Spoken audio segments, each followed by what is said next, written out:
आप जुओ छो मुजब के आ विस्तार है कि ज्यांथी आप मटिया पाटीदाરની વાડી તરફ જઈ શકો છો એટલે કે જે તરણકુંડ છે जिम्नाशियम છે તે બાજુ તરફ જતો આ રસ્તો એટલે કે જે પૂર્વ નવસારીના ધારાસભ્ય અને હાલ મધ્યપ્રદેશના મહામહિમ રાજ્યપાલ મંગુભાઈ પટેલનું જે જૂનું નિવાસસ્થાન છે એ નિવાસસ્થાન તરફ આપ જોશો તો રેલના પાણી પ્રવેશી ચૂક્યા છે। વરસાદના પાણી ખૂબ મોટી માત્રાની અંદર પ્રવેશી ચૂક્યા છે। એ ઘરો જે ખરા ઘરોની અંદર પણ પાણી પહોંચી જવા પામ્યા છે। અહીંયા પણ અંદર પાટ છે કારણ કે હાલ સમગ્ર નવસારી અંદર જ્યારે જળબંબાકારની સ્થિતિ છે। નવસારી બેટમાં ફેરવાયું છે। નવસારીને જોડતા તમામ મુખ્ય માર્ગો પાણીના કારણે સંપર્ક વિહોણો બનવા પામ્યા છે એટલે કે નવસારી જે કરું એ હાલ સંપર્ક વિહોણું બની ચૂક્યું છે। અને આપ જોશો એ મુજબ કે તમામ જગ્યાઓ પર માત્ર પાણી પાણી અને પાણી। તો આ દ્રશ્યો છે જૂનાથાણા સ્થિત કે જ્યાં આપ ગણપતિની મૂર્તિ લેવા માટે આવતા હો, જ્યાં આપ મેળો ભરાતો હોય, પછી એ પતંગ માટેનો મેળો હોય કે ગણપતિ બાપામાં લેવા આવવા માટેનો હોય કે ત્યાર પછી દશામાની પ્રતિમા લેવા માટે આવવાનો હોય, તો આ વિસ્તારની અંદર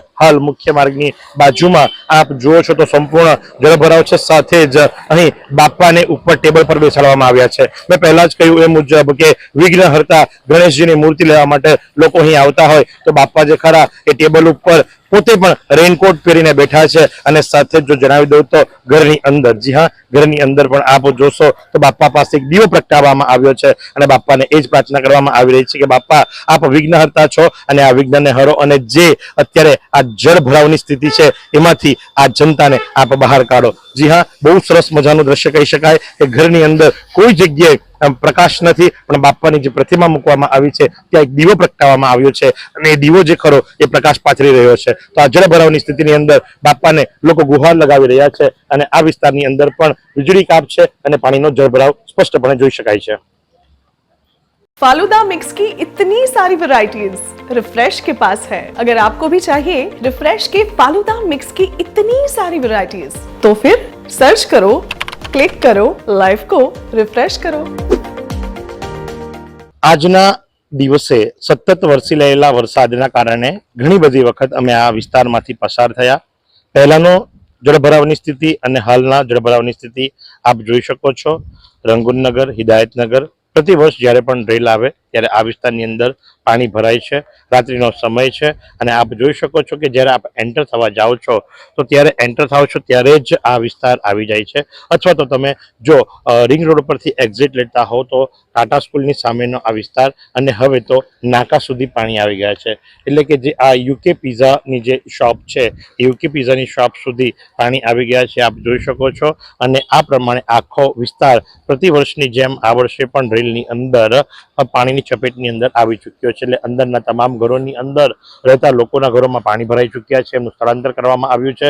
અને સાથે જ જો વાત કરવામાં આવે તો બરાબર જે જૂનું બસ સ્ટોપ હતું હવે તો ત્યાંથી ખસેડી દેવામાં આવ્યું છે, પણ આજની તારીખે પણ જ્યાં ઇકો વાળા ઉભા રહે છે ત્યાં પોલીસની જીપ મૂકી દેવામાં આવી છે અને આગળ કોઈને જવા દેવામાં આવતા નથી। એ દ્રશ્ય પણ અમે આપને દર્શાવીશું। તો આ વિસ્તાર છે આપણો મચ્છી માર્કેટ સામેનો જે રિંગ રોડ છે, ટાટા સ્કૂલ પાસેનો જે રિંગ રોડ છે જ્યાં રંગુનનગર, હિદાયતનગર આવ્યું છે। અને ત્યાર પછીથી તમે જુઓ છો એ પ્રમાણે કે આ બાજુ પોલીસની જીપ મૂકી દેવામાં આવી છે। પોલીસના જવાનો ખડે પગે તૈનાત છે અને સૌને સુરક્ષિત રહેવા માટે અને રસ્તો ન ઓળંગવા માટે, બિનજરૂરી કામકાજ ન હોય તો પાર ન કરવા માટે, કારણ કે આગળ યશવીન હોસ્પિટલ પર પણ છે એટલે કદાચ જો કોઈ પેશન્ટ કે એવું તેવું હોય તો જ જવા દેવા માટેની સૂચના આપવામાં આવે છે। નહીતર જે આપ જુઓ છો એ મુજબ કે હાલ તો અહીં પોલીસ જે ખરી પીસીઆરની સાથે ઊભી છે અને આગળ પણ જળભરાવના દ્રશ્યો આપ સ્પષ્ટપણે જોઈ શકો છો। ટ્રાફિક ને ડાયવર્ટ કરવામાં આવ્યું છે। લગભગ ત્યાં સુધી નવસારીની અંદર કોઈ એક એવી જગ્યા નથી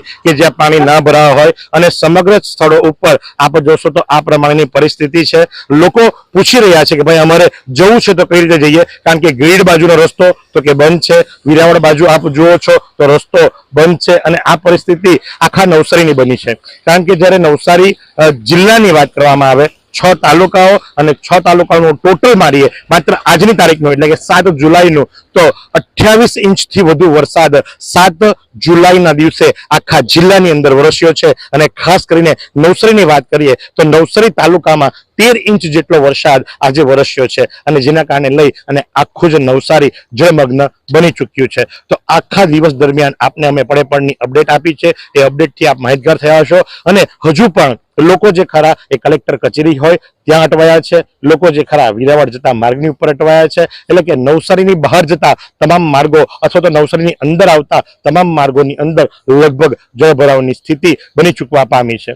જો કે રાહતનો શ્વાસ એટલે લઈ શકાય, કારણ કે વરસાદ હાલ થોડો નરમ પડ્યો છે, ઉપરવાસમાં પણ વરસાદ થોડો ઓછો છે, અને જો વાત કરીએ તો આવી સ્થિતિ રહી તો કાલે સ્થિતિ સામાન્ય બની શકે છે. કારણ કે રાત્રિ દરમિયાન એક નાની ભરતી આવતી હોય છે, એ નાની ભરતીનો સમય જે ખરો એ સચવાઈ જાય તો બહુ મોટી કોઈ હોનારત નહીં થઈ શકે. પરમાત્માને એ જ પ્રાર્થના કરીએ, કારણ કે છેલ્લા આંકડા જે મળ્યા છે એ મળેલા આંકડા મુજબ 1145 લોકોનું રેસ્ક્યુ કરવામાં આવ્યું છે, એમને સલામત સ્થળો ઉપર સ્થળાંતરિત કરવામાં આવ્યા છે. અને હાલ પણ આપ જુઓ તો ગ્રીડ ઉપર જે બસો ફસાઈ હતી એની અંદર યુવાનો દ્વારા એમનું રેસ્ક્યુ કરવામાં આવ્યું, SDRF દ્વારા રેસ્ક્યુ કરવામાં આવ્યું, અને આ પ્રમાણે લોકોને બચાવની કામગીરી ચાલી રહી છે. તો પડે પડના માહિતી માટે, અપડેટ માટે આપની હતર નવસારી લાઈવ અને ઝટપટ ન્યૂઝ આખા દિવસ દરમિયાન મારી સાથે જોડાયેલા રહ્યા મારા કેમેરા પર્સન સાહિલ રાજપૂત, રોહન પટેલ, મહેન્દ્ર લુહાર અને હું મહેશ ભટ્ટ. શું તમે શરીરના સાંધાના દુખાવાથી પીડાઈ રહ્યા છો કે પછી તમે કોઈ સ્પોર્ટ્સ ઇન્જરીથી પીડાઈ રહ્યા છો? લકવાની બીમારી બાદની પીડા સહન કરી રહ્યા છો? શું તમને સ્પાઇનલ પ્રોબ્લેમ છે?